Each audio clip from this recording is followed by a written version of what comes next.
Raka dan Nadia adalah pasangan yang selalu tampak sempurna di mata orang-orang di sekeliling mereka. Menikah selama 7 tahun, mereka telah melalui banyak suka dan duka bersama. Raka adalah seorang pengusaha sukses di bidang properti, sementara Nadia memilih untuk mengurus rumah tangga dan sesekali membantu bisnis keluarga mereka. Rumah tangga mereka berjalan harmonis.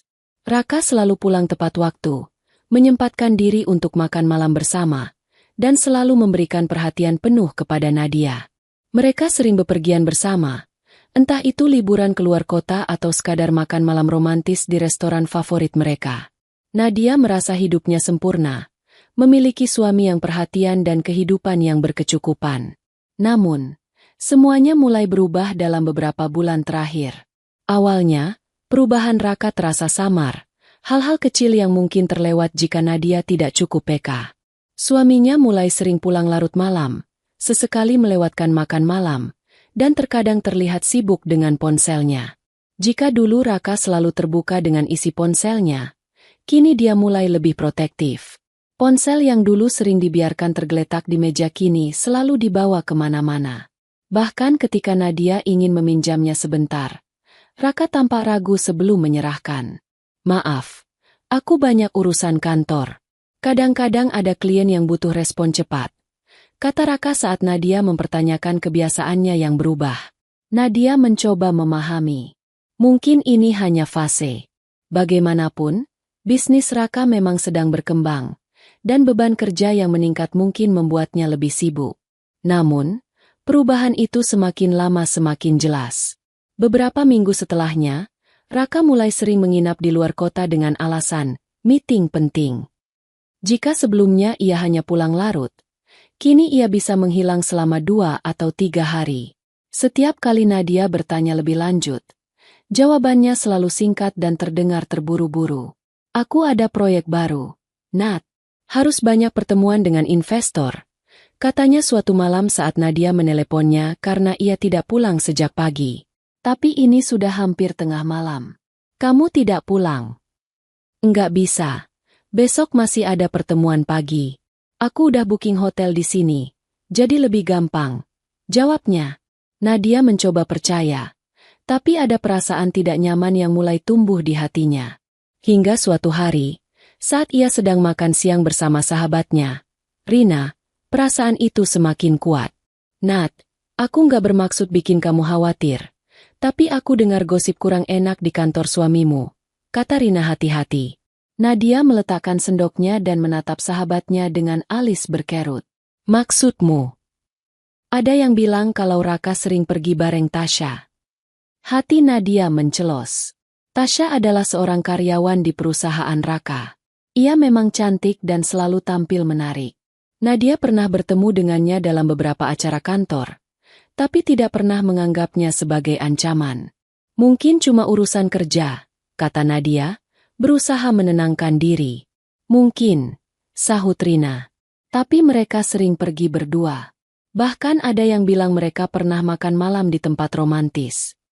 Nadia mencoba mengabaikan kegelisahannya, tapi benih kecurigaan sudah tertanam dalam pikirannya. Setelah itu, ia mulai memperhatikan setiap gerak-gerik Raka dengan lebih teliti. Semakin diperhatikan, semakin jelas bahwa Raka menyembunyikan sesuatu. Setiap kali Nadia bertanya soal perjalanan bisnisnya, jawabannya selalu terdengar dibuat-buat. Pernah suatu malam, Raka pulang dalam keadaan mabuk, sesuatu yang jarang sekali terjadi. "Meetingnya lama banget ya sampai harus minum-minum?" tanya Nadia dengan nada tajam. Raka mengusap wajahnya, tampak tidak nyaman. "Hanya sedikit perayaan dengan klien.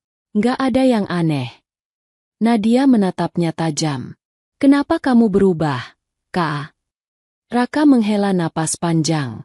"Aku nggak berubah, Nat. Cuma bisnis makin sibuk. Aku stres. Aku butuh ruang." Jawaban itu seperti pisau yang menusuk hati Nadia. Ia tahu bahwa suaminya mulai menjauh, dan ia mulai takut kehilangan pria yang dulu begitu mencintainya. Namun, ia tidak akan tinggal diam. Ia harus mencari tahu kebenaran. Sejak mendengar kabar dari Rina, hati Nadia tak pernah benar-benar tenang. Meskipun Raka masih menunjukkan kepedulian sesekali, ada sesuatu yang terasa berbeda. Insting seorang istri tak pernah salah, dan semakin ia memperhatikan, semakin jelas bahwa suaminya sedang menyembunyikan sesuatu. Malam itu, Nadia duduk di ruang kerja Raka, menatap ponselnya dengan perasaan campur aduk. Ia ingin percaya bahwa suaminya masih pria yang sama seperti dulu, suami yang mencintainya dengan tulus.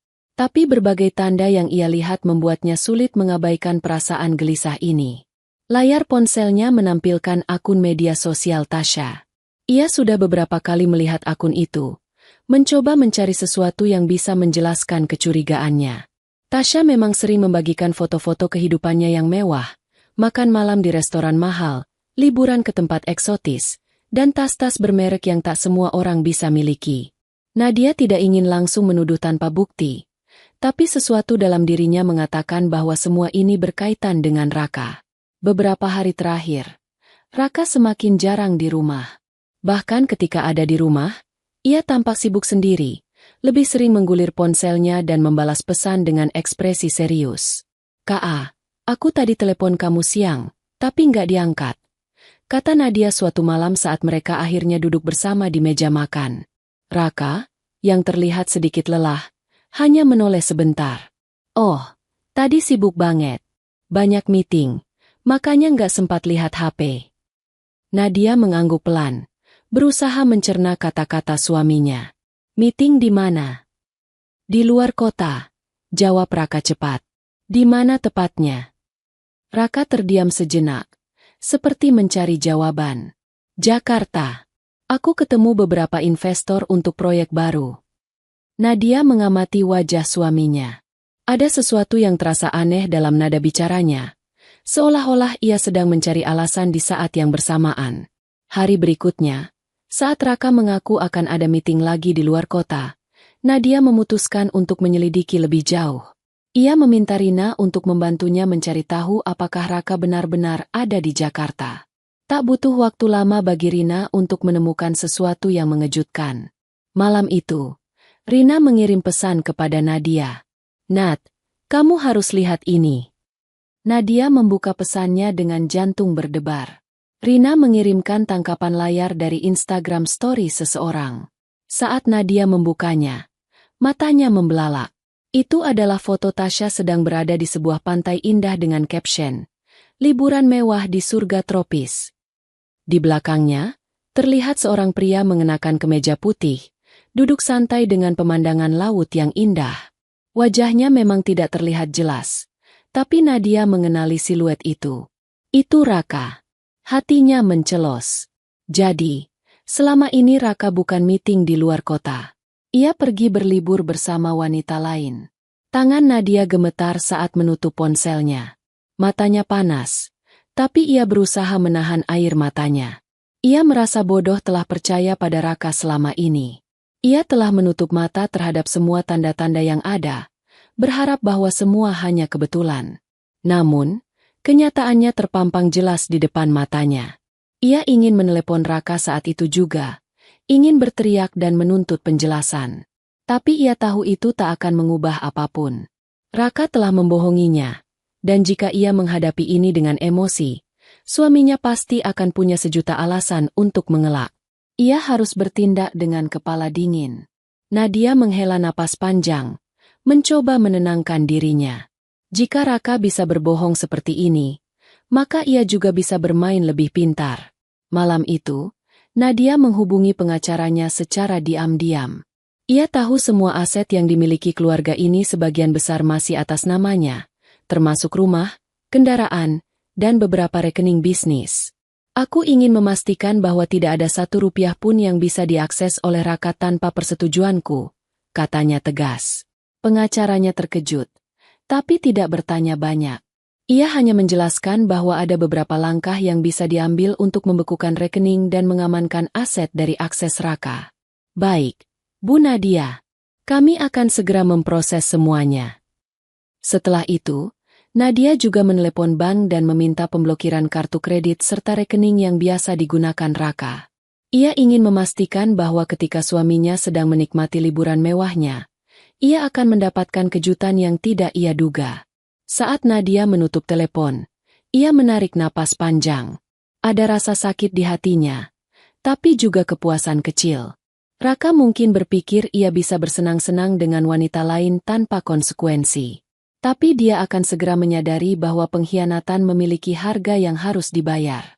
Dengan hati yang kini lebih kuat, Nadia bersiap untuk balas dendam. Malam itu, Nadia duduk di tempat tidurnya, menatap layar ponsel yang masih menampilkan foto Tasya dengan latar belakang pantai indah. Hatinya terasa panas. Ia ingin menangis, tapi amarahnya jauh lebih besar dari kesedihannya. Ia sudah lama curiga, tapi kini ia memiliki bukti nyata. Raka tidak sedang meeting di luar kota. Ia sedang liburan bersama selingkuhannya di sebuah resort mewah. Pikiran Nadia berputar cepat. Ia bisa saja langsung menelepon Raka saat itu juga dan melabraknya. Tapi untuk apa? Raka pasti akan mengelak. Ia sudah terlalu sering melihat bagaimana suaminya menghindar dari pertanyaan dengan alasan-alasan klise. Kali ini ia akan bertindak dengan cerdas. Nadia segera menghubungi Rina. Sahabatnya itu menjawab dengan cepat, seolah sudah menunggu panggilan dari Nadia. "Nat, kamu udah lihat fotonya?"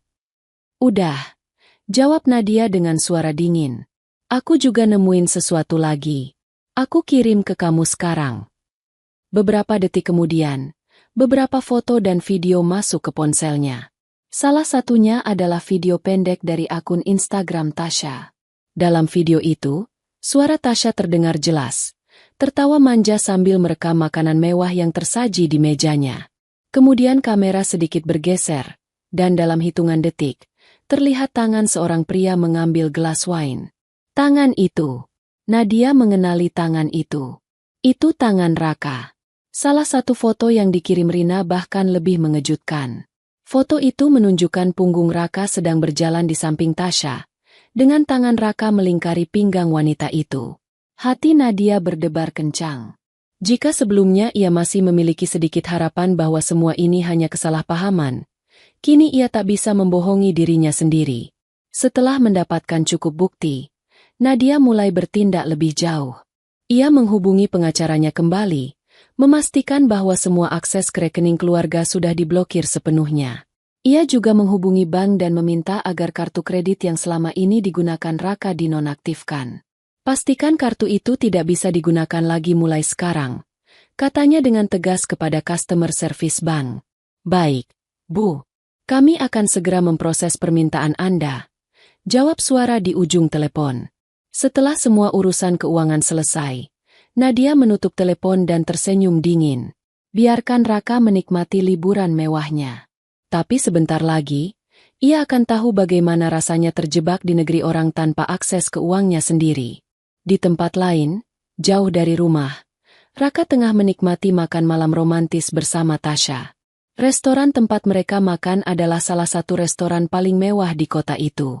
Pelayan berseragam rapi, alunan musik klasik memenuhi ruangan, dan cahaya lilin menambah kesan romantis. Raka tersenyum puas.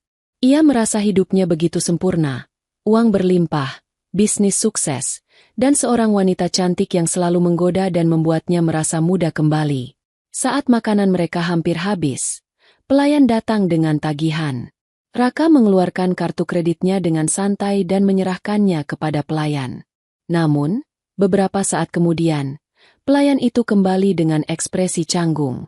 "Maaf, Pak, kartu Anda ditolak," katanya sopan. Raka mengerutkan kening. "Ditolak? Coba pakai yang ini," katanya sambil menyerahkan kartu kredit lainnya. Pelayan itu kembali mencoba, lalu kembali dengan wajah yang sama. "Kartu ini juga tidak bisa digunakan, Pak." Darah Raka langsung berdesir. Ada yang tidak beres. "Apa ada masalah, sayang?"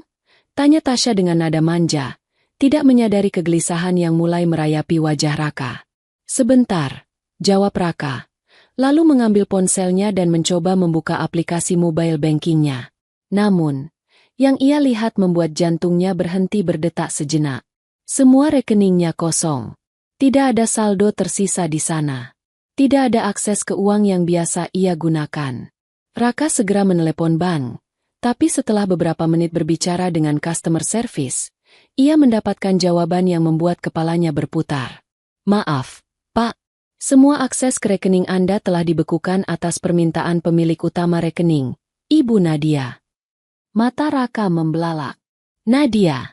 Ia meremas ponselnya dengan kuat. Jadi ini ulah istrinya. Nadia pasti sudah tahu. Sayang, ada apa? Tanya Tasya lagi. Kali ini dengan nada sedikit cemas. Raka menatapnya. Lalu mengalihkan pandangannya ke pelayan yang masih menunggu tagihan mereka dibayar. Ia menelan ludah. Kamu bisa bayar dulu? Aku bakal ganti nanti, katanya kepada Tasya. Ekspresi Tasya langsung berubah. Apa? Kamu nggak bawa uang? Ada masalah kecil dengan kartuku, kata Raka, berusaha tetap tenang. Aku bakal urus ini nanti. Tasya tampak tidak senang, tapi akhirnya mengeluarkan kartunya dan membayar tagihan mereka. Saat mereka keluar dari restoran, Tasya menatap Raka dengan tatapan curiga. Apa maksudnya semua kartu kamu nggak bisa dipakai? Kamu nggak lagi ada masalah keuangan, kan? Tidak, ini cuma kesalahpahaman, jawab Raka cepat. Meskipun ia sendiri tahu itu bohong. Ia tidak tahu apa yang sudah dilakukan Nadia, tapi yang jelas, ia sedang dalam masalah besar. Dalam beberapa hari berikutnya, Raka semakin panik. Ia mencoba berbagai cara untuk mengakses uangnya, tapi semuanya gagal. Tidak ada rekening yang bisa diakses. Tidak ada kartu yang bisa digunakan. Lebih parahnya lagi, Tasya mulai kehilangan kesabaran. Wanita itu memang menyukai Raka, tapi bukan dalam keadaan seperti ini. Ia tidak tertarik pada pria yang tidak bisa membiayai kemewahan hidupnya. Saat mereka akhirnya memutuskan untuk pulang, mereka terpaksa membeli tiket pesawat dengan uang Tasya. Tidak ada lagi kelas bisnis. Tidak ada lagi hotel mewah. Mereka kembali dalam keadaan yang jauh berbeda dari saat mereka berangkat. Dan Raka tahu, begitu ia tiba di rumah, ia harus menghadapi sesuatu yang lebih buruk. Nadia menunggunya. Pesawat yang membawa Raka dan Tasya mendarat di Jakarta menjelang sore. Tidak ada lagi senyum puas di wajah Raka seperti saat keberangkatan mereka. Kali ini, wajahnya penuh dengan kecemasan dan ketegangan. Sejak mengetahui rekening dan kartunya diblokir, pikirannya tidak pernah tenang. Sepanjang perjalanan pulang, Raka tidak banyak bicara. Ia terlalu sibuk mencari cara untuk menghubungi seseorang yang bisa membantunya mengatasi masalah ini. Namun, semua rekan bisnis yang biasanya ia hubungi tampak menghindarinya. Ia mencoba menelepon pengacaranya, tapi telepon itu hanya berdering tanpa jawaban. Tasya, yang awalnya bersikap manja dan penuh kasih sayang, kini mulai menunjukkan sikap yang berbeda. Wanita itu kesal karena harus mengeluarkan uang sendiri untuk membayar tagihan hotel dan tiket pulang. "Kak, aku nggak ngerti apa yang sebenarnya terjadi. Tapi kamu beneran nggak punya uang sama sekali?" Tanya Tasya dengan nada tidak sabar. Raka mendesah panjang, berusaha menahan emosinya. "Aku nggak tahu, Tas. Nadia pasti udah ngerjain sesuatu." Tasya mendecak kesal. "Aku pikir kamu punya tabungan pribadi. Masa sih seorang Raka nggak nyimpen duit buat jaga-jaga?" Raka hanya diam. Memang benar. Selama ini ia mempercayakan semua urusan finansialnya kepada Nadia. Ia terlalu percaya diri bahwa istrinya tidak akan pernah bertindak di luar dugaan. Tapi kini, semua asetnya lenyap dalam sekejap, dan ia bahkan tidak tahu bagaimana mengatasinya. Setibanya di bandara, Raka mencoba memesan mobil online. Namun, seperti yang sudah ia duga, saldo di akun pembayaran digitalnya pun kosong. "Tasya, bisa pesan mobil?" Tanyanya dengan nada pelan. Tasya menatapnya dengan ekspresi tidak percaya. "Serius? Kak, kamu minta aku bayar lagi? Aku bakal ganti semuanya. Aku janji." Wanita itu menatapnya ragu, tapi akhirnya tetap memesan mobil. Namun, ekspresi di wajahnya jelas menunjukkan bahwa kesabarannya semakin menipis. Ketika mobil yang mereka tumpangi berhenti di depan rumah mewahnya, Raka merasa ada sesuatu yang berbeda. Rumah itu masih terlihat sama seperti terakhir kali ia tinggalkan, tapi suasananya terasa lebih dingin. Ia turun dari mobil dengan langkah cepat dan mencoba membuka gerbang dengan sidik jarinya. Namun, gerbang itu tidak terbuka. Raka mengernyit. Ini aneh. Ia mencoba beberapa kali lagi, tapi hasilnya tetap sama. Dengan perasaan tidak enak, ia menekan bel. Beberapa detik kemudian, pintu utama terbuka, dan Nadia muncul di ambang pintu. Raka menelan ludah. Tidak seperti biasanya. Kali ini istrinya tidak menyambutnya dengan senyuman. Wajahnya datar, dingin, dan tatapannya tajam menusuk. Apa maksudnya ini, Nat? Tanya Raka, mencoba terdengar tenang. Nadia menyilangkan tangan di depan dadanya. Kamu masih bertanya, Kak? Suaranya terdengar sinis. Aku nggak bisa masuk rumahku sendiri. Raka mencoba menekan emosi. Nadia tersenyum tipis. Rumah kita? Maaf, Kak. Rumah ini sekarang sepenuhnya atas namaku. Dan aku memutuskan kalau kamu nggak perlu tinggal di sini lagi. Darah Raka langsung berdesir. Ia menatap Nadia dengan mata membelalak. Kamu bercanda, kan? Menurutmu? Nadia menyodorkan sebuah amplop ke arah Raka. Lihat sendiri. Dengan tangan gemetar, Raka membuka amplop itu dan membaca isinya. Itu adalah dokumen legal yang menyatakan bahwa seluruh aset, termasuk rumah, mobil, dan properti lainnya, telah dialihkan sepenuhnya atas nama Nadia. Gimana bisa?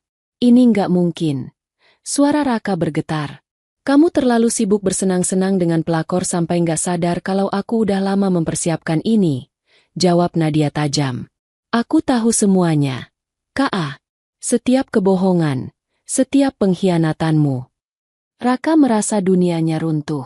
Ia ingin membantah, ingin marah, ingin menuntut, tapi kenyataan di hadapannya tidak bisa dibantah. Tasya, yang sejak tadi berdiri di belakang Raka, mulai merasa tidak nyaman dengan situasi ini. Ia melirik Nadia dengan ekspresi enggan, lalu berbisik pelan kepada Raka. Kak, aku rasa aku harus pergi dulu. Raka menoleh dengan panik. Tas, tunggu dulu.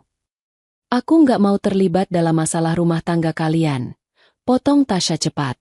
Dan, sepertinya kamu juga nggak punya apa-apa lagi. Tas, aku bisa perbaiki ini. Tasya tertawa kecil, tapi nadanya dingin. Kamu pikir aku mau hidup susah bareng kamu, Kak? Tanpa berkata apa-apa lagi, Tasya berbalik, memanggil mobil online, dan pergi begitu saja. Raka hanya bisa menatap kepergiannya dengan tatapan kosong. Wanita yang ia pikir mencintainya ternyata hanya bersama dengannya karena uang. Dan sekarang, saat ia tidak punya apa-apa, Tasya bahkan tidak menoleh ke belakang. Nadia memandang Raka dengan tatapan puas. Laki-laki yang dulu begitu percaya diri dan angkuh kini berdiri di hadapannya dalam keadaan mengenaskan. Kamu harusnya bersyukur, Kak, kata Nadia dengan nada santai. Aku nggak melaporkan kamu ke polisi atas semua kebohonganmu. Aku hanya mengambil apa yang memang sudah seharusnya menjadi milikku. Jadi kamu mau aku tinggal di mana sekarang? Suara Raka nyaris berbisik. Nadia tersenyum tipis. Itu urusanmu. Aku sudah cukup baik dengan tidak mengusirmu lebih dulu. Sekarang giliranmu untuk belajar bagaimana rasanya kehilangan segalanya. Tanpa berkata apa-apa lagi, Nadia melangkah masuk ke dalam rumah dan menutup pintunya dengan keras. Raka masih berdiri di depan gerbang, menatap kosong ke arah pintu rumah yang dulu adalah miliknya. Untuk pertama kalinya dalam hidupnya, ia benar-benar tidak punya apa-apa. Raka berdiri terpaku di depan rumahnya yang kini bukan lagi miliknya. Udara malam terasa lebih dingin dari biasanya. Baru beberapa hari yang lalu, ia menikmati kemewahan di resort luar negeri, merasa hidupnya sempurna dengan Tasya di sisinya. Kini, semuanya runtuh dalam hitungan detik. Tangannya mengepal. Ia ingin marah, ingin menerobos masuk dan menuntut haknya. Tapi ia tahu Nadia bukan orang yang bisa dihadapi dengan emosi semata. Wanita itu sudah menghancurkannya tanpa menyentuhnya secara fisik, dan itu jauh lebih menyakitkan. Ia mencoba menghubungi beberapa teman dekatnya, berharap ada yang mau menolongnya untuk sementara waktu. Namun, satu persatu panggilan teleponnya berujung pada nada sibuk atau pesan singkat yang berbunyi, "Maaf, lagi sibuk." Raka mengumpat pelan. Dulu, Saat ia masih berada di puncak kesuksesan, orang-orang berebut mendekatinya. Sekarang, ketika ia jatuh, tak seorang pun mau tahu. Setelah hampir 1 jam berdiri di depan rumah tanpa tujuan, Raka akhirnya menyerah. Ia berjalan pelan meninggalkan rumah itu. Langkahnya berat dan pikirannya penuh dengan ketidakpastian. Tanpa uang dan tempat tinggal, ia harus mencari tempat untuk bermalam. Hotel bukan pilihan, karena semua akses keuangan sudah diblokir oleh Nadia. Ia menghela napas panjang dan memutuskan untuk pergi ke kantor. Setidaknya, ia bisa tidur di sofa ruangannya sementara waktu. Namun, begitu ia sampai di sana, satpam yang berjaga di pintu utama menghalanginya masuk. "Pak Raka, maaf. Saya dapat instruksi untuk tidak mengizinkan Bapak masuk." Raka menatap satpam itu dengan tidak percaya. "Apa maksudnya? Ini kan kantor saya." Satpam itu tampak ragu sejenak, lalu berkata, "Pak Raka, semua aset perusahaan sudah dipindah tangan ke Ibu Nadia. Beliau sekarang pemegang saham terbesar. Saya cuma menjalankan perintah." Darah Raka mendidih. "Jadi aku bahkan gak boleh masuk ke kantorku sendiri?" Satpam itu tampak tidak nyaman, tapi tetap teguh dengan keputusannya.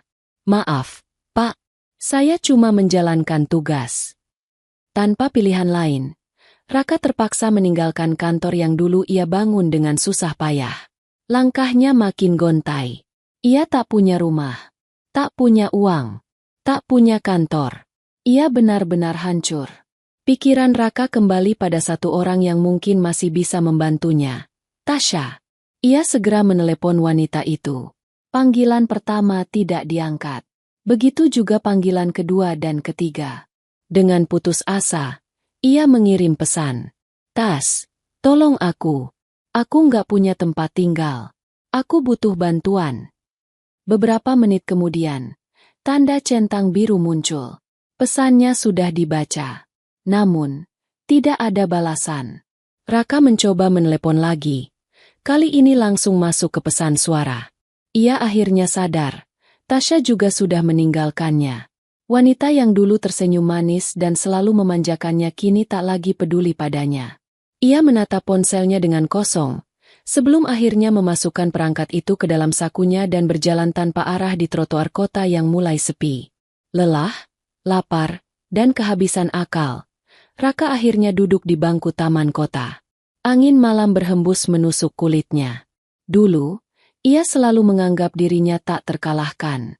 Ia percaya bahwa uang bisa membeli segalanya, termasuk cinta dan kesetiaan. Tapi malam ini, ia menyadari satu hal.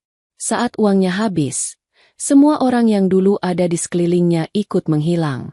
Ia menutup wajahnya dengan kedua tangan. Untuk pertama kalinya dalam hidupnya, ia merasakan apa itu kejatuhan yang sesungguhnya. Raka terbangun dengan tubuh kaku dan pegal. Tidur di bangku taman bukanlah sesuatu yang pernah ia bayangkan akan terjadi dalam hidupnya. Dulu, ia terbiasa tidur di ranjang empuk dengan kasur premium di kamar ber-AC. Sekarang, dinginnya angin malam menusuk tubuhnya, membuatnya menggigil dalam pakaian yang sama sejak ia pulang dari liburan. Ia mengusap wajahnya yang kusut, mencoba mengumpulkan kesadaran. Perutnya perih karena lapar, dan tubuhnya terasa lemah. Ia merogoh kantongnya, berharap masih ada sedikit uang tunai yang terselip di sana. Tapi yang ia temukan hanyalah beberapa lembar struk lama dan kartu nama yang tak berguna.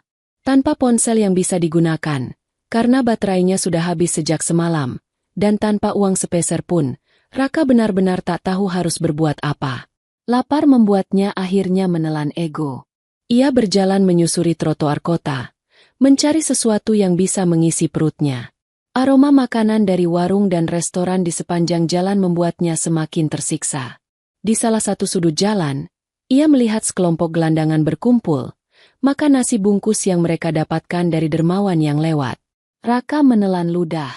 Haruskah ia meminta bantuan mereka? Namun, harga dirinya menjerit. Ia, Raka, mantan pengusaha sukses, tidak mungkin meminta belas kasihan dari orang-orang yang dulu bahkan tak pernah ia hiraukan. Ia memutuskan untuk terus berjalan, berharap ada solusi lain. Namun, Setelah berjam-jam berkeliling tanpa hasil, kelaparan mulai mengalahkan gengsinya. Akhirnya, dengan ragu, ia duduk di dekat kelompok gelandangan itu. Salah satu dari mereka, seorang pria tua dengan janggut putih dan pakaian lusuh, menatapnya. Baru pertama kali di jalanan. Raka menoleh. Apa maksudmu? Pria tua itu tertawa kecil. Aku bisa mengenali orang kaya yang jatuh miskin dari cara mereka duduk. Kamu terlihat bingung dan masih menolak menerima kenyataan. Raka terdiam. Ia tidak bisa membantah. Pria itu mengambil sebungkus nasi dari kantong plastik di sebelahnya dan menyerahkannya kepada Raka. Ambil ini. Kau butuh makan. Raka menatap nasi bungkus itu. Tangannya gemetar, antara ingin menerima atau menolak. Namun, perutnya yang keroncongan tidak memberi pilihan lain. Dengan berat hati, ia menerima nasi itu. Terima kasih. Pria tua itu tersenyum. Namaku Pak Sarman. Kau bisa duduk di sini kalau mau. Untuk pertama kalinya dalam hidupnya, Raka makan dengan penuh kesadaran bahwa ia tidak lagi punya apa-apa. Setelah mengisi perutnya, Raka mencoba memikirkan langkah selanjutnya. Satu-satunya harapan yang tersisa adalah mencari orang-orang yang dulu bekerja dengannya. Mungkin ada satu atau dua orang yang masih bersedia menolongnya. Dengan tekad baru, ia berjalan menuju salah satu kafe yang sering ia kunjungi bersama rekan-rekan bisnisnya. Begitu tiba di sana, ia melihat beberapa mantan koleganya sedang duduk di meja pojok, tertawa dan berbincang santai. Hatinya sedikit lega. Ia melangkah mendekat. Andre, Edo, serunya. Mereka menoleh, dan seketika suasana berubah canggung. Andre, yang dulu sering meminta nasihat bisnis darinya, menatapnya dengan ragu. Raka. Ya, ini aku. Raka tersenyum tipis. Aku butuh bantuan kalian. Edo menghela napas panjang. Raka. Maaf, tapi kami nggak bisa bantu. Raka terdiam. Apa maksudmu? Aku belum bilang apa-apa. Andre menunduk, mengaduk kopinya dengan canggung. Nadia sudah menghubungi semua orang. Dia bilang kamu bukan bagian dari perusahaan lagi. Semua aset dan bisnis sudah dipegang dia. Kami nggak bisa terlibat. Raka menatap mereka dengan tidak percaya. Jadi kalian percaya Nadia begitu saja? Kita sudah bekerja sama bertahun-tahun. Edo menggeleng. Ini bukan soal percaya atau nggak percaya. Rak, ini soal bertahan hidup. Kami nggak mau kehilangan pekerjaan gara-gara membantumu. Raka merasakan dadanya sesak. Orang-orang yang dulu menghormatinya, yang dulu ia anggap teman, kini menghindarinya seolah-olah ia penyakit menular. Tanpa mengatakan apa-apa lagi, ia berbalik dan berjalan pergi. Kini, ia benar-benar sendirian. Malam itu, Raka kembali tidur di bangku taman, kali ini dengan hati yang jauh lebih berat. Dulu, ia menganggap dirinya tak tergantikan. Ia merasa bisa melakukan apapun yang ia mau tanpa konsekuensi. Tapi sekarang, ia menyadari betapa rapuhnya kekuasaan dan kekayaan yang pernah ia miliki. Semua yang ia bangun bertahun-tahun hancur dalam hitungan hari. Ia menatap langit malam, merasa kecil dan tak berdaya. Apakah masih ada harapan untuknya? Atau ini adalah akhir dari segalanya? Raka terbangun dengan tubuh terasa kaku dan dingin. Tidur di bangku taman selama 2 malam berturut-turut membuat sendi-sendi tubuhnya terasa nyeri. Ia mengusap wajahnya yang belum tersentuh air sejak kepulangannya dari liburan yang berakhir petaka. Perutnya kembali berbunyi, menandakan bahwa ia harus mencari makanan. Namun, lebih dari sekadar makanan, ia butuh solusi untuk keluar dari kehancuran ini. Ia bangkit dengan langkah gontai, berjalan tanpa tujuan di jalanan yang mulai ramai oleh orang-orang yang memulai aktivitas pagi mereka. Beberapa orang memandangnya dengan tatapan aneh. Seorang pria dengan pakaian mahal tapi kusut, wajah lelah, dan mata penuh keputusasaan. Tak ada lagi Raka yang berwibawa. Kini ia hanyalah pria yang terbuang. Raka tahu bahwa satu-satunya cara untuk bertahan adalah mendapatkan uang. Namun, dengan semua aset dan koneksinya yang telah pergi, ia tidak bisa berharap kembali ke dunia bisnis dalam waktu dekat. Ia melangkah menuju sebuah restoran cepat saji, berharap bisa mendapatkan pekerjaan serabutan. Saat ia masuk, seorang manajer restoran menatapnya dari kepala hingga kaki dengan curiga. "Selamat pagi, Pak. Ada yang bisa saya bantu?" tanya manajer itu dengan sopan tapi penuh kewaspadaan.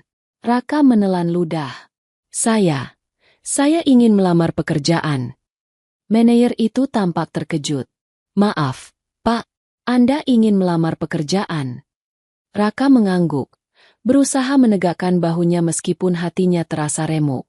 Manajer itu mengamati penampilannya dan tampak ragu. "Maaf, Pak, tapi kami tidak sedang membuka lowongan." "Pekerjaan apa saja saya bisa lakukan? Saya bisa bersih-bersih, mencuci piring." Manajer itu tampak semakin tidak nyaman. Ia melirik pelanggan yang mulai berdatangan. "Maaf, Pak, mungkin Bapak bisa mencoba tempat lain." Raka tahu bahwa pria itu tidak akan memberinya kesempatan. Ia keluar dari restoran dengan kepala tertunduk. Ia tidak menyerah begitu saja.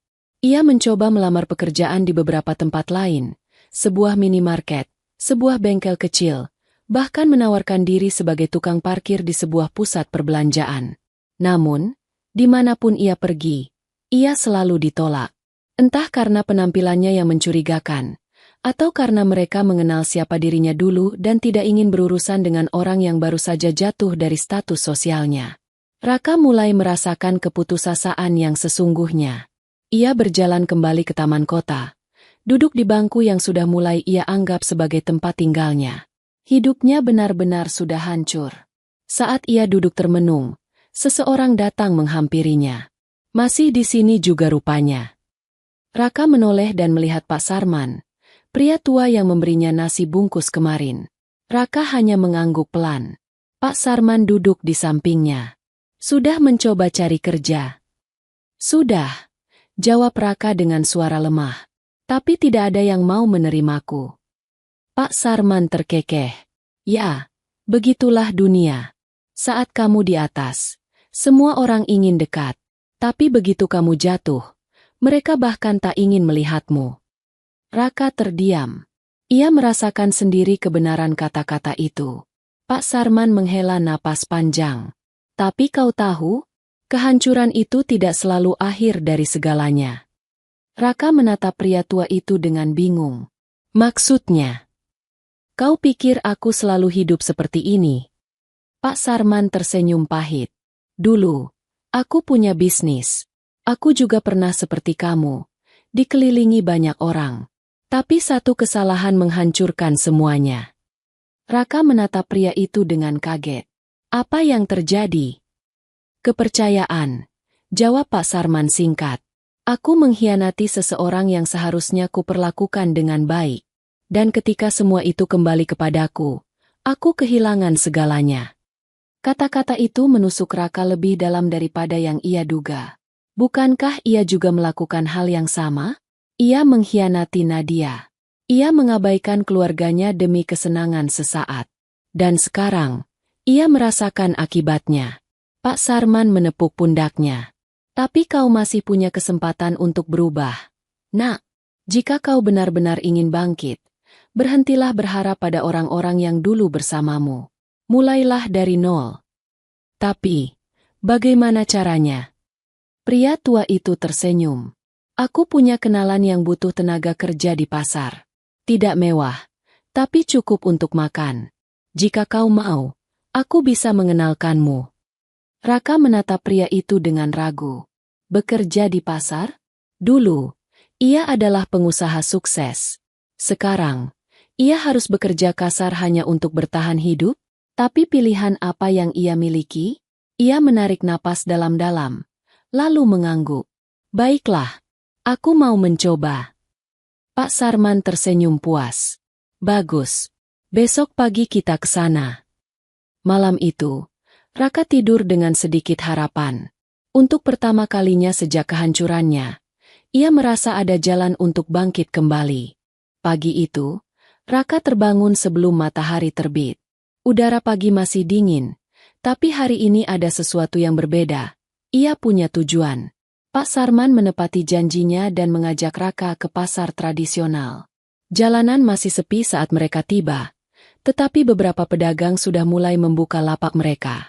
Bau tanah basah bercampur aroma rempah-rempah, ikan segar, dan sayuran memenuhi udara. Seorang pria berusia sekitar 50-an, bertubuh besar dengan wajah ramah, menyambut mereka. "Inilah orang yang aku ceritakan, Bang Udin," kata Pak Sarman. Pria itu, Bang Udin, mengamati Raka dari ujung kepala hingga kaki. "Jadi, kau butuh kerja?" Raka mengangguk. "Ya, saya siap melakukan apa saja." Bang Udin menyipitkan mata. Tampaknya masih ragu. "Kau nggak terlihat seperti orang yang biasa kerja kasar." Raka menelan ludah. Ia tahu penampilannya masih belum sepenuhnya berubah dari seorang mantan pengusaha. "Saya mungkin belum terbiasa, tapi saya mau belajar," jawabnya jujur. Bang Udin tertawa pendek. "Baiklah, kita lihat saja nanti. Mulai hari ini, kau bantu angkat-angkat barang." Raka mengangguk tanpa protes. Baginya, ini bukan tentang gengsi lagi, ini soal bertahan hidup. Kerja di pasar jauh lebih berat daripada yang Raka bayangkan. Ia harus mengangkat karung-karung berisi beras, bawang, dan kentang dari mobil pikap ke lapak Bang Udin. Tangannya yang dulu hanya terbiasa mengetik di laptop kini memerah dan mulai lecet. Keringat membasahi tubuhnya bahkan sebelum matahari benar-benar naik. Di sela-sela pekerjaannya, ia seringkali menerima tatapan penasaran dari para pedagang lain. Seorang pria dengan wajah yang dulu tampak terawat kini berlumuran debu dan keringat. Bukannya ini Raka? Dulu bos perusahaan besar itu?" bisik seorang pedagang pada rekannya. Raka pura-pura tidak mendengar, meskipun kata-kata mereka terasa seperti belati yang menusuk harga dirinya. Namun, untuk pertama kalinya dalam hidupnya, ia memilih untuk menelan semua rasa malu itu. Siang harinya, Bang Udin memberinya istirahat dan sepiring nasi bungkus. "Lumayan juga kerjaanmu tadi. Nggak semua orang tahan hari pertama di sini," kata Bang Udin sambil duduk di sebelahnya. Raka menghela napas panjang, mengusap keringat di dahinya. "Jauh lebih berat dari yang saya kira." Bang Udin tertawa. "Begitulah hidup, Nak. Kadang kita di atas, kadang di bawah. Tapi kalau kau mau bertahan, kau harus mau mulai dari bawah lagi." Raka mengangguk pelan, lalu mulai menyuap nasi bungkus itu. Makanan sederhana itu terasa lebih nikmat dibanding makanan mahal yang pernah ia santap di restoran mewah. Mungkin karena ini adalah makanan pertama yang ia beli dengan keringatnya sendiri setelah kehancurannya. Hari-hari berikutnya, Raka semakin terbiasa dengan ritme kerja di pasar. Tangannya mulai mengeras, tubuhnya semakin kuat. Bang Udin sering memberinya nasihat tentang hidup. "Kau tahu, Raka, hidup itu bukan tentang seberapa banyak yang kau punya, tapi seberapa kuat kau saat kehilangan semuanya." Kata-kata itu terus terngiang di kepala Raka. Ia mulai memahami sesuatu yang dulu tidak pernah ia sadari, bahwa kesuksesan bukan hanya soal uang, tetapi soal bagaimana seseorang bertahan ketika segalanya diambil darinya. Suatu sore, setelah menyelesaikan pekerjaannya, Raka duduk di tepi trotoar, menikmati segelas teh hangat yang dibelikan Bang Udin. Tiba-tiba, sebuah mobil hitam berhenti di dekatnya. Dari dalam mobil, seorang wanita turun. Raka membelalakan mata saat mengenali sosok itu. Nadia, mantan istrinya, berdiri di depannya, mengenakan pakaian rapi seperti biasa. Wajahnya tetap tenang, tetapi ada sesuatu di matanya yang tidak bisa Raka baca. "Aku dengar kau sekarang bekerja di sini," katanya tanpa basa-basi. Raka tidak menjawab. Ia hanya menatapnya dengan campuran perasaan bersalah dan rasa ingin tahu. Nadia menarik napas dalam. "Ada sesuatu yang ingin kubicarakan denganmu." Raka meneguk ludah. Ia tidak tahu apa yang akan dikatakan Nadia, tetapi ia tahu bahwa ini akan menjadi percakapan yang sangat penting. Raka menatap Nadia dengan perasaan campur aduk. Sudah berhari-hari sejak ia kehilangan segalanya, dan kini, mantan istrinya berdiri di hadapannya, masih dengan aura tenang dan anggun yang dulu selalu ia abaikan. Bang Udin yang duduk tak jauh darinya hanya melirik sekilas sebelum kembali fokus pada pekerjaannya. Raka menghela napas, lalu berdiri. Apa yang ingin kau bicarakan? Nadia melipat tangannya di depan dada. Ikut aku. Kita bicara di tempat yang lebih tenang. Raka ragu sejenak, tapi akhirnya mengikuti Nadia ke dalam mobilnya. Perasaan aneh menyelimutinya. Ia tidak tahu apa yang akan dikatakan Nadia. Apakah ia datang untuk menghinanya?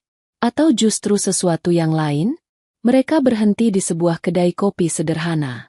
Tempat itu jauh dari restoran mewah yang biasa mereka datangi dulu, tapi tetap cukup nyaman untuk berbicara. Nadia memesan kopi hitam, sementara Raka hanya meminta segelas air putih. Setelah beberapa saat hening, Nadia akhirnya berbicara. Apa yang kau rasakan sekarang, Raka? Pertanyaan itu sederhana, tapi terasa seperti tamparan bagi Raka. Ia menatap ke bawah, jemarinya saling bertaut.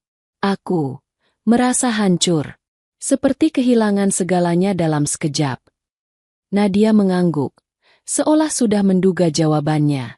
Dulu aku juga merasakan itu. Raka menatapnya, bingung.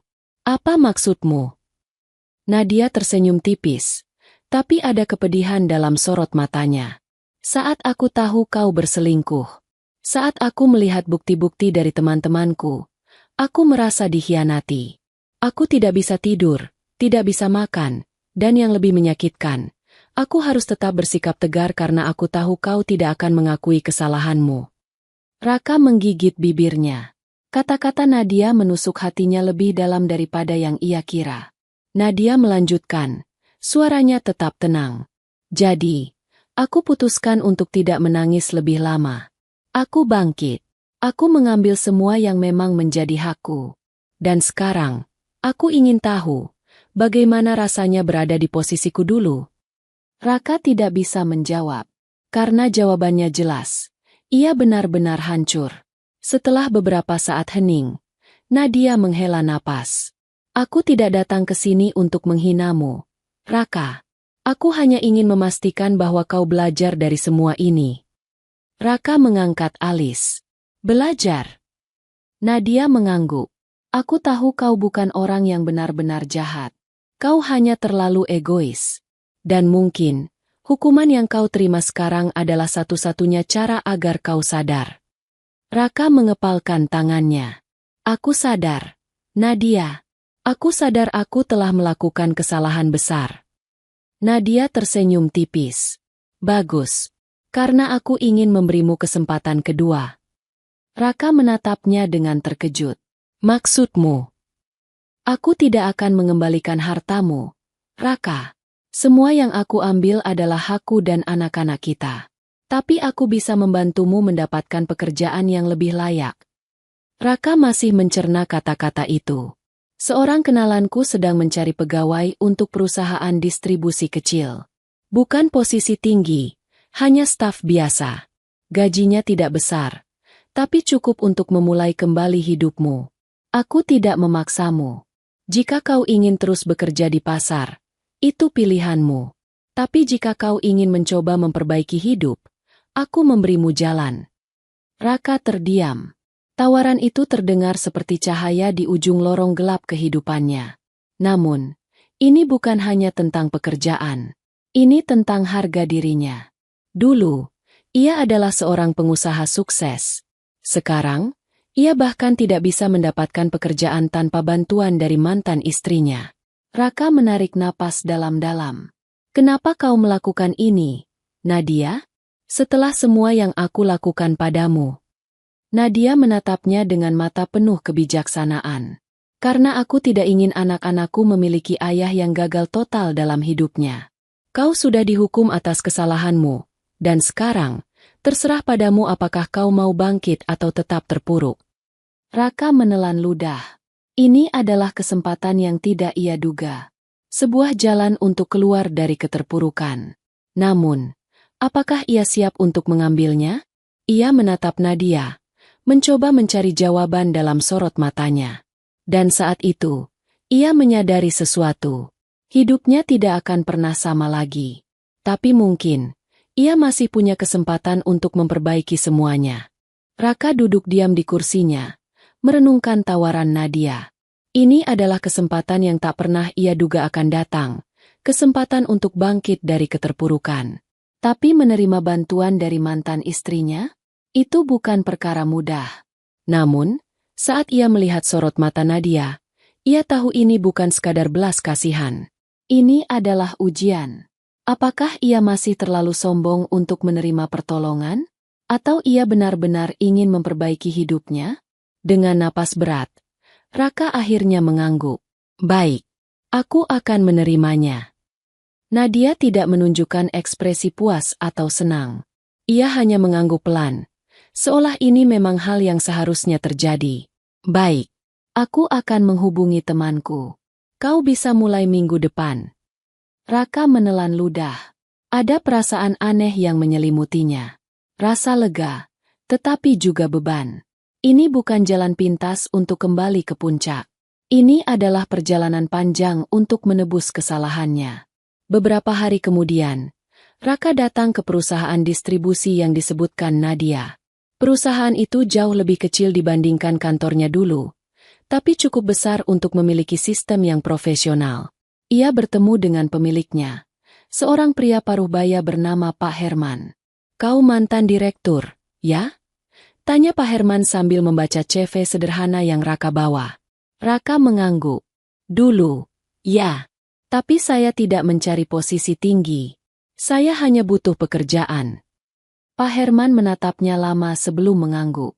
Baiklah, aku tidak peduli siapa kau dulu. Yang penting, kau bisa bekerja keras sekarang. Mulai besok, kau bekerja di bagian gudang. Raka terdiam sejenak. Gudang? Dulu ia memimpin perusahaan. Sekarang ia harus bekerja di bagian gudang, mengangkat barang, mengatur stok, dan memastikan distribusi berjalan lancar. Namun, ia tidak protes. Ia hanya mengangguk dan berkata, "Terima kasih sudah memberiku kesempatan." Hari pertama Raka bekerja di gudang menjadi pengalaman baru baginya. Ia tidak lagi mengenakan jas mahal atau duduk di kantor ber-AC. Ia kini mengenakan seragam pekerja, mengangkat dus berat, mencatat stok barang, dan berurusan dengan pekerja kasar lainnya. Beberapa rekan kerja memperhatikannya dengan rasa ingin tahu, sebagian lain mencibir.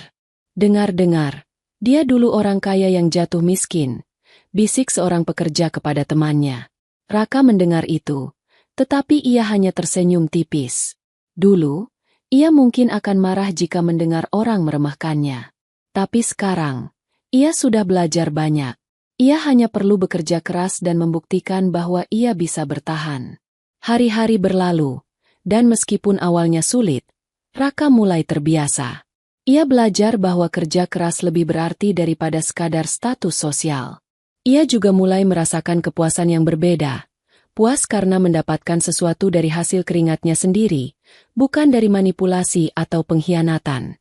Suatu sore, saat ia pulang dari kerja, Raka berjalan melewati sebuah kafe kecil dan melihat sosok yang sangat dikenalnya.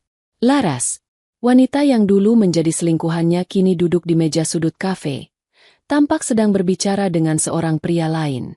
Namun, yang menarik perhatian Raka bukan pria itu, melainkan ekspresi Laras.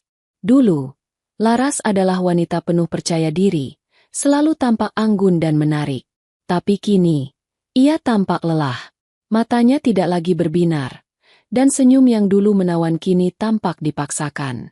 Raka terdiam sejenak, lalu memutuskan untuk masuk. Laras terkejut saat melihatnya. Raka. Raka tersenyum kecil. Lama tidak bertemu, Laras. Pria di depannya menatap Raka sebentar sebelum pamit pergi. Laras tampak canggung. Kau, bagaimana kabarmu? Tanya Laras akhirnya. Raka tertawa pelan. Aku sedang belajar memulai kembali hidupku. Laras menggigit bibirnya. Aku dengar tentang apa yang terjadi. Apa yang terjadi padamu, Laras? Potong Raka, suaranya lembut. Laras terdiam, lalu menghela napas panjang. Setelah liburan itu, aku pikir semuanya akan baik-baik saja. Tapi setelah semua asetmu diblokir, aku juga ikut terkena imbasnya. Aku kehilangan banyak hal. Aku mencoba bertahan, tapi ternyata, aku hanya pion dalam permainan ini. Raka menatapnya lama. Ia tidak merasa kasihan, tapi juga tidak merasa puas. Mereka berdua telah membuat keputusan yang salah, dan kini mereka harus menghadapi akibatnya. Kau menyesal? Tanya Raka akhirnya. Laras tersenyum pahit. Aku tidak tahu. Aku pikir dulu aku mendapatkan segalanya, tapi ternyata aku justru kehilangan lebih banyak. Raka mengangguk. Ia mengerti perasaan itu. Mereka berbicara sebentar sebelum akhirnya Laras pamit pergi. Raka menatapnya keluar dari kafe, menyadari bahwa wanita yang dulu ia kejar dengan penuh nafsu kini hanyalah seseorang dari masa lalunya. Dan untuk pertama kalinya, ia merasa benar-benar siap untuk melanjutkan hidup. Minggu-minggu berlalu, dan Raka terus bekerja keras. Ia belajar lebih banyak tentang bisnis dari bawah, sesuatu yang dulu tidak pernah ia pahami sebagai pemilik perusahaan. Ia juga mulai memperbaiki hubungannya dengan anak-anaknya. Meski Nadia masih menjaga jarak, ia tidak melarang Raka untuk menemui mereka. Salah satu malam, saat ia sedang duduk di apartemen kecil yang ia sewa dari hasil gajinya, ia menerima pesan dari Nadia. Aku senang melihatmu berubah. Jangan ulangi kesalahanmu lagi. Raka tersenyum. Ia kehilangan banyak hal, harta, status, dan kebanggaan. Tapi ia juga mendapatkan sesuatu yang lebih berharga. Kesempatan untuk menjadi manusia yang lebih baik. Dan kali ini, ia tidak akan menyia-nyiakannya. Tamat.